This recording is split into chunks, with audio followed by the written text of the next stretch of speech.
What cold case or unsolved crime still gives you chills? Story 1. Xavier Dupont de Ligons. He eliminated entire family and vanished. He has been looked for over a decade, and even today French media brings new info about his troubled past, money and marriage problems that gives you chills.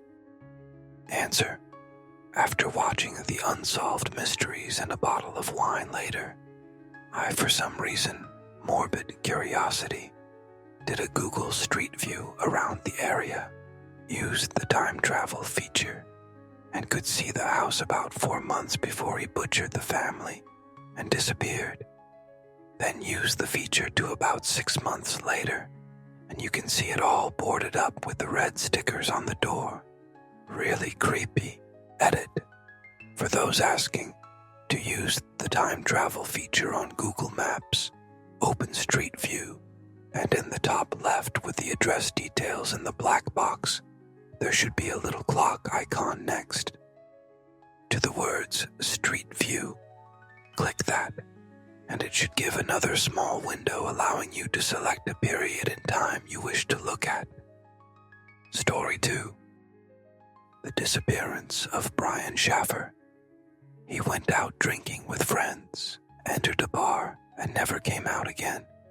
Nobody knows what happened to him, and there were no other exits inside. He just disappeared without a trace. Story 3. Missy Bevers. The footage of her attacker wandering around the church in riot gear, waiting for her to arrive. Horrifying. The fact that they are on crystal clear video, yet still has not been identified. Just WTF all around. Answer: this. Another personal trainer who was part of the same boot camp company, allegedly having his trash searched, the husband's father's limp, the possibility that it was a woman in oversized boots, the father-in-law getting his shirt cleaned of blood by the dry cleaner. It was reported the FIL's dog was attacked, which was confirmed by the vet. I believe the dog even had to be put down. This one shouldn't be the mystery it is. With the video of the killer, it's incredible it hasn't been solved. Story 4. The Isdal woman. She was a foreign woman found burned to passing at a remote area in Norway in 1970. She visited Norway twice in 1970, once in March 1970, and then in November 1970. The Isdal woman stayed at various hotels around Norway under several false names and supposedly possessed false passports. Hotel staff reported that she kept it to herself and spoke to them in German and broken English. She was also witnessed conversing in French with a man at a hotel lobby. The Isdal woman stood out in Norway because she looked foreign and dressed very stylishly. She was also a lone woman staying in hotels, which was unusual in 1970. After her passing, it was rumored that she was a spy from Israel or Russia. Nobody knows who she is and why she came to Norway. Her passing was ruled as a tragic end, though many investigators dispute this ruling. Answer: she was probably drafted unwillingly as an informant. When they found her, she had eaten a ton of undigested pills before she was shot, which makes me think she tried to run, then knew they were after her, then tried to commit tragic end by overdosing, but was caught before they took effect, and they burned her. So there was tragic end involved, but she was definitely takedown, likely to keep all of this under wraps. Story 5. The very first black drum major at Michigan State University disappeared one night and was never seen again. His wallet, car, and everything else he owned was left behind. He was supposed to appear in court to testify against someone who had stolen from him and beaten him up, and it's suspected that that person take down him but no evidence was ever found and no one came forward. There's a great documentary about it that can be found here. What Happened to Henry? Story 6. I say the most interesting case is the one billed as Septic Tank Sam. It took place in Tofield, a small town in Alberta, with roughly a 1,200 inhabitant and located 70 kilometers east of Edmonton. It began in April 1977 when a local couple named Charlie and Mavis McLeod wanted a pump for their septic tank and decided to take the one in the tank located in their old abandoned farm, located 13 kilometers outside of Tofield. However, when they opened the tank, they saw a sock and a shoe, and when they picked up the shoe, it turned out to be attached to a leg. The police were notified immediately. They drained the tank and removed the decomposed body of a full-grown man, and so began one of the most horrifying takedown cases in Canada's history. The man was heavily decomposed and was wrapped in bed sheets. The killer put quicklime on him to quicken the decomposition. He was genitally mutilated, and it the police a lot of time to know if he was man or a woman. He also had signs of torture, with burn marks from a butane blowtorch and cigarettes, as shown from the burns on his clothes. He also appeared to have been tied on a bed on the time of his passing. He was eventually shot in the head and in the chest, before being dumped in the septic tank. There could have been more shots, but they only found 2 broken bones. These infos about his fate are a result of multiple investigations done through the years. He was buried in an unmarked grave and was exhumed when forensic scientist Clyde Snow from University of Oklahoma wanted to make a 3D reconstruction of his face in 1979, and again in 2000 when forensic scientist Cyril Chan made another clay face of Sam. His teeth info was sent to over 800 dentists across the country with no avail, only agreeing that his teeth were in bad shape and the dental work he did was probably done in Canada. Many people claim to have known Sam and said that he fit the description of a missing relative. These reports came from all over Canada and even from California, but they were all ruled out by teeth records. This scared the small town. People were checking their septic tanks and were afraid that their neighbor is the killer, and grocers were afraid that the killer might be a regular customer. They could get a little info about him through the years of investigation. He initially thought to be white, but agreed later that he was a Native American. This is mainly based on his shovel-faced incisors. His bones and teeth show that he suffered from an illness in his childhood. He didn't match any of the missing persons' descriptions in Alberta, so he probably wasn't from the province and was probably a migrant worker. His clothes, Levi shirt, blue shirt, jeans pants, Clark's Wallaby imitation, indicate that he was a worker, either in construction or in a farm. The killer was probably a local, since he knew that the farm was abandoned. The motive for takedown is probably revenge for an intimacy crime that Sam committed, as the genital mutilation indicated so. He could have been a child molester, or gay, or slept with the killer's wife. Sam is said to have been between 24 and 32 years of age, and later the age was raised to 32 to 40. It was speculated at first that Sam was in the tank for 3 months, but the date was pushed back to a year. Websleuths.com tried to solve the case. Their nearest match was a man named Edward Arkand, a native who left his home in June 1975 in Coleman in SW, Alberta. He was driving his 1969 Ford Falcon station wagon, which was later found on the side of the road, and he was never seen again. He was ruled out because he was missing 6 teeth, while Sam had all his teeth. 4 decades have passed since Sam was taken down, and his identity, along with his killers, is yet to be known. As of 2019, with time passing, his relatives, killer, and any witnesses are dead or dying.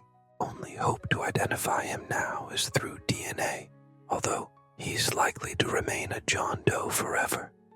Retired Sergeant Ed Lammerts, who one of the first people on the scene, says the only hope would be that the killer would confess on his passing bed. Story 7. In early 1945, a Baltimore, edit Boston, sorry for the wild goose chase, you're lost, chapstick, hospital received an unconscious patient suffering serious injuries, including infected shrapnel wounds. The hospital was taking in injured seamen from several U.S. ships, and no one bothered asking questions as they started treatment. But someone wrote on a card, Charles A. Jameson. Some articles say Jameson. 49. Religion Catholic. American. Cutty Sark. After extensive treatment, Jameson slowly improved to the point he could speak. Unfortunately, he seemed to be suffering amnesia. And what little information he could give couldn't be matched to any records. There was no U.S. enlisted man named Charles Jameson or any variation who was unaccounted for. The patient's fingerprints and photos were checked against military and criminal records with no match. No ship named Cutty Sark was listed in the U.S. military. There was one used by the British Navy.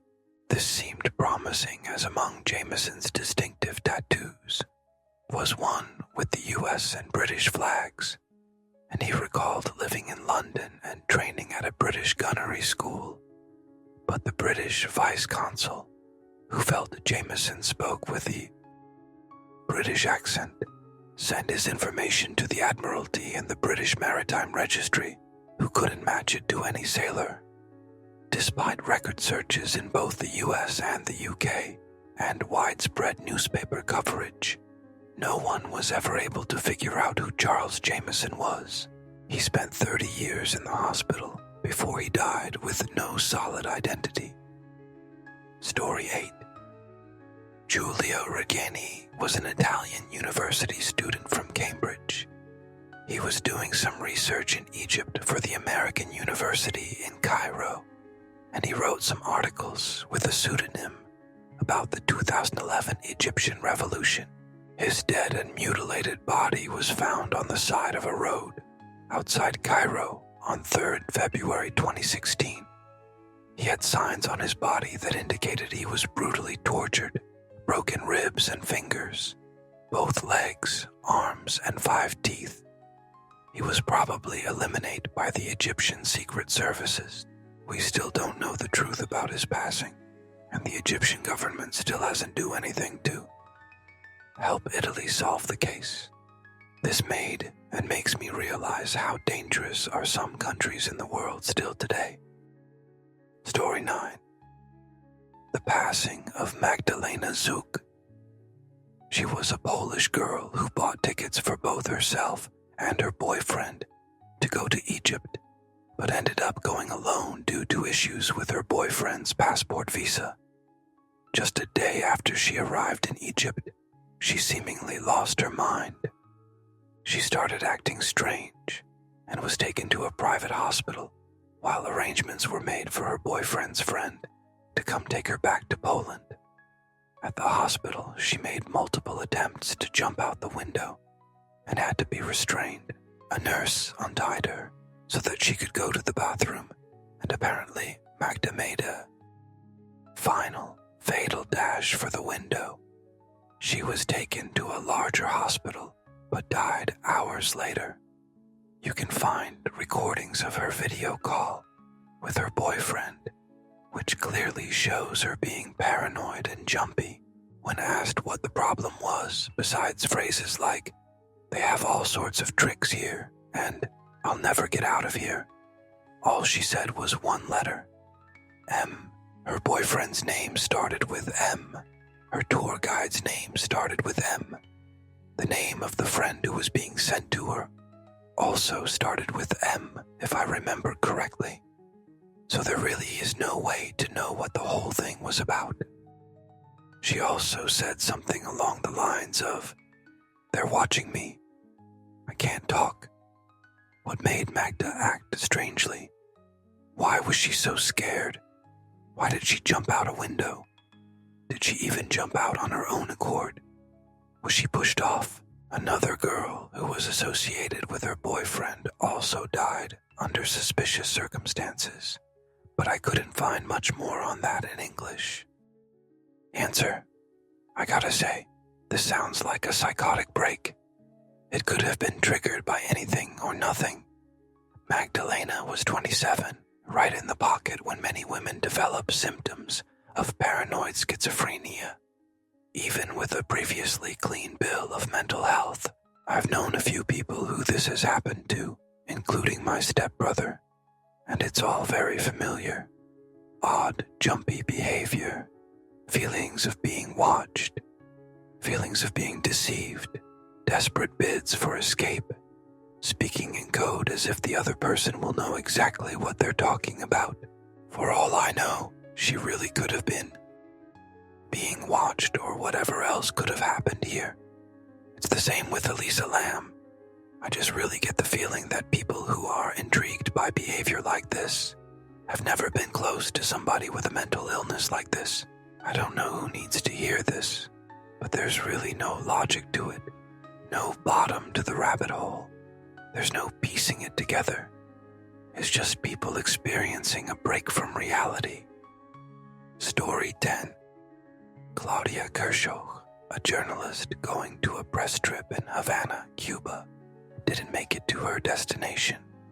The 29-year-old stayed at the Sandals Beaches Resort in Negril, Jamaica, while waiting for available flights to the United States, since she was not able to enter Cuba.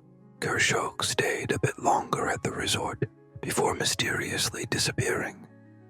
The only missing things from her room were the clothes she wore the night of her disappearance. Kershaw befriended bartender Anthony Grant, whose behavior, including calling in sick for 4 days after her disappearance, seems noteworthy. Further, investigations found evidence of Kershaw in his car, but authorities don't consider him a suspect. A 2002 judge ruling says Kershaw died of foul play, but there were no charges. Story 11. The Arushi Talwar case in Delhi. Teenage girl, throat slit in the middle of the night inside her own bedroom. Bloody handprints found on the terrace of the house. Arrested a few likely suspects, but then inexplicably let them go and arrested the parents instead. Parents later let out on bail. Case still remains unsolved, and the motive still unknown. Chills my heart to think about it. Story 12. The Lake Bodom takedown. 4 teenagers, 2 young couples, were brutally attacked while camping. The sole survivor underwent hypnosis to try to identify the murderer. Many criticized this method and dismissed it as nonsense, noting the sketch didn't really look like a real person, except for the fact that a man who looked just like it was photographed at a memorial service for the takedown. He was never identified. Answer: a while ago I wrote a rundown about this case. I'll repost it here. On the 5th of July, 1960, 4 teenagers, 2 girls and 2 boys, went camping on the shore of Lake Bodom. During the night, someone attacked them. 3 of them died of stab wounds and fractured skulls. The 4th teenager, Niels Gustafsson, was found alive but gravely injured and semi-unconscious. He had received a hard blow to the head, which had fractured his skull. Gustafsson claimed to have no recollection of the night. There are 4 main suspects. 1. Pentti Soininen, a criminal in the late 1960s. Pentti Soininen, an inmate of Kuopio prison, serving time for multiple crimes, confessed to having committed the Lake Bodom takedown. At the time of the takedown, Soininen had been 15 years old.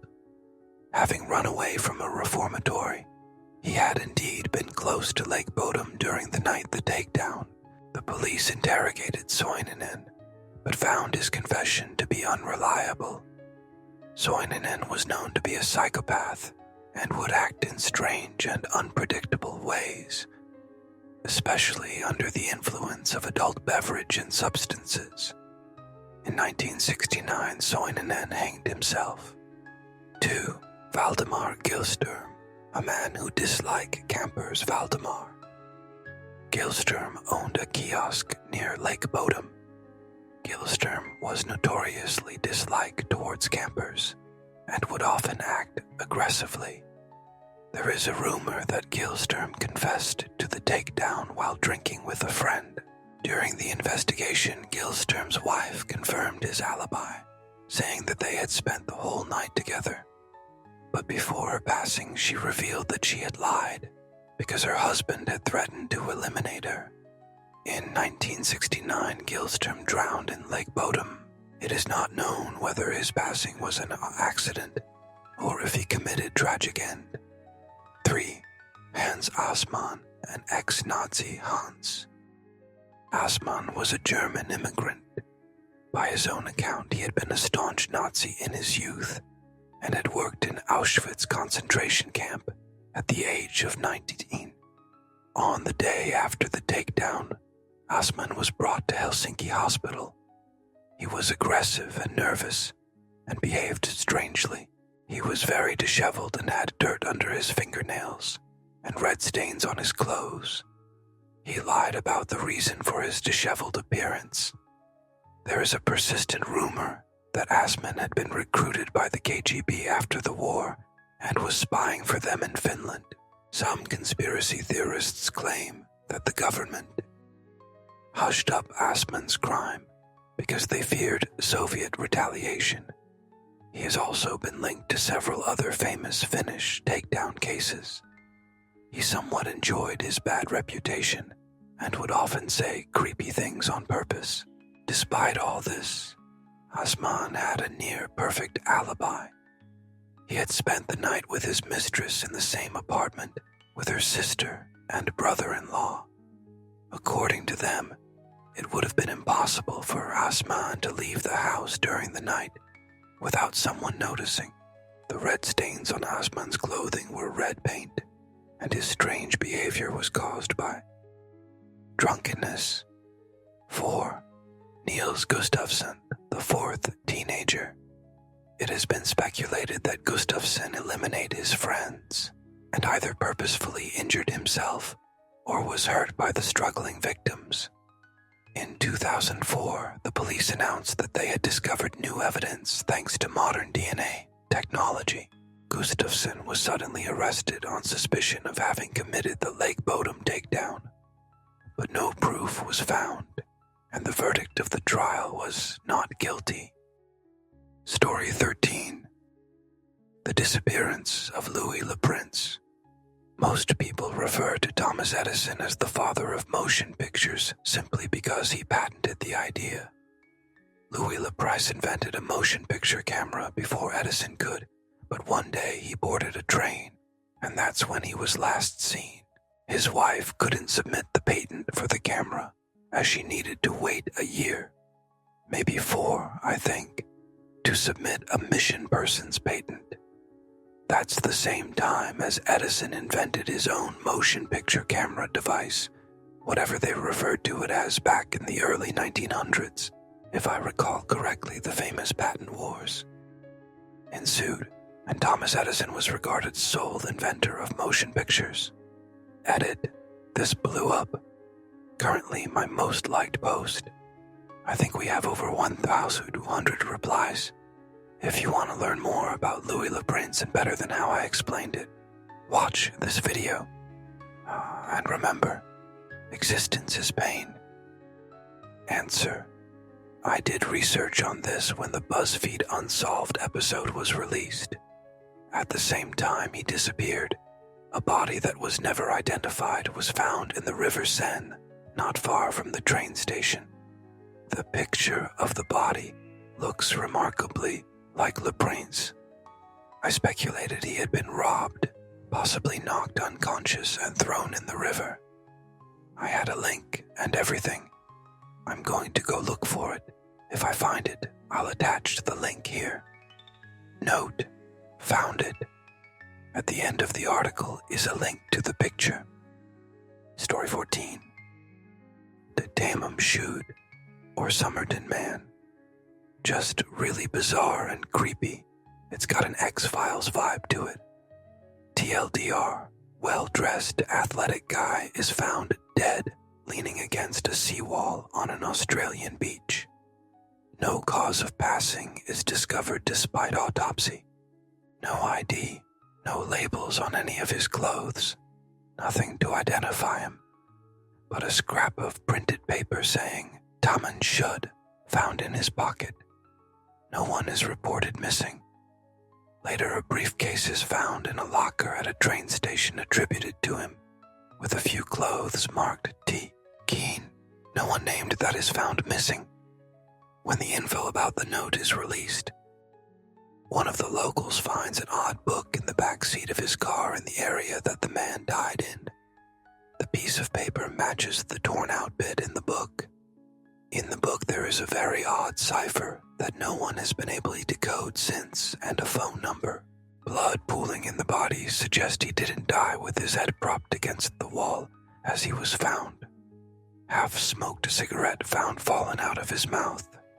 But if he died in a different position, would be a little odd.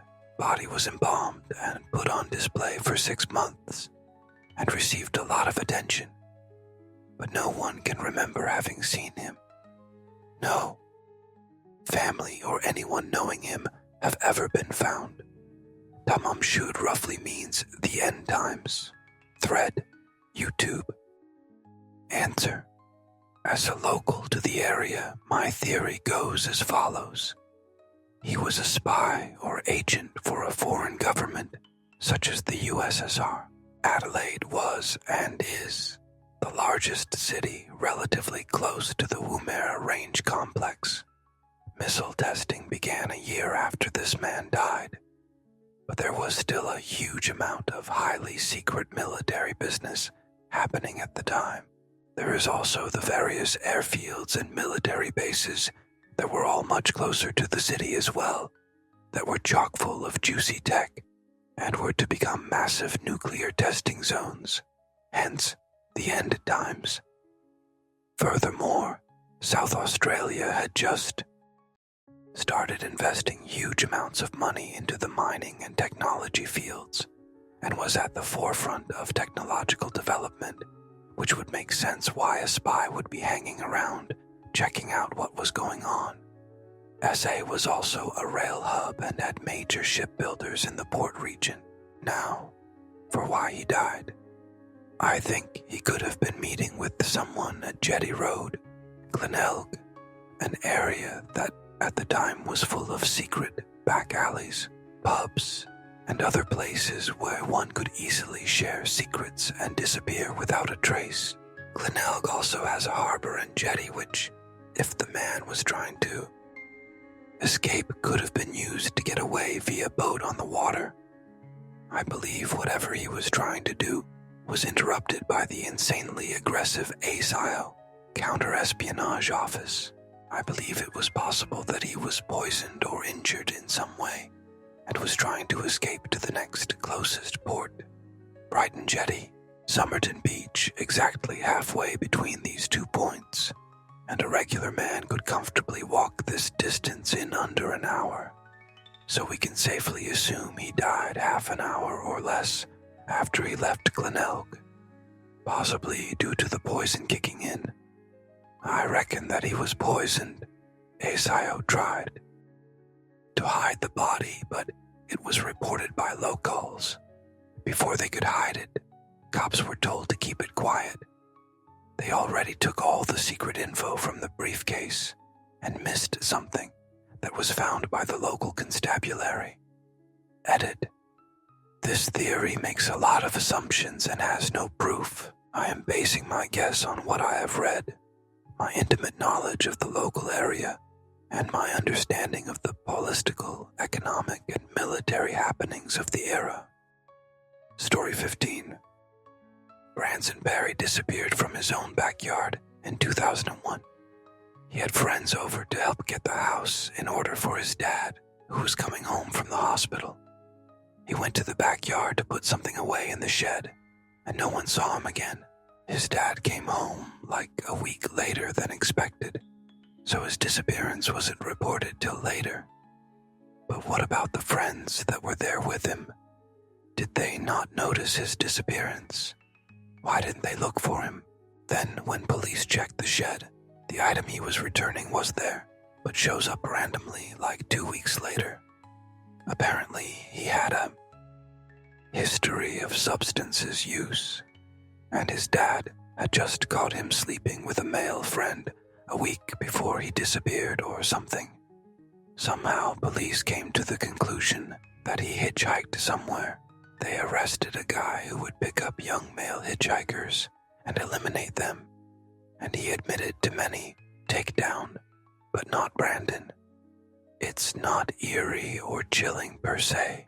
There's just so many random facts about the case that don't seem to have any correlation. What's even stranger is that his cousin was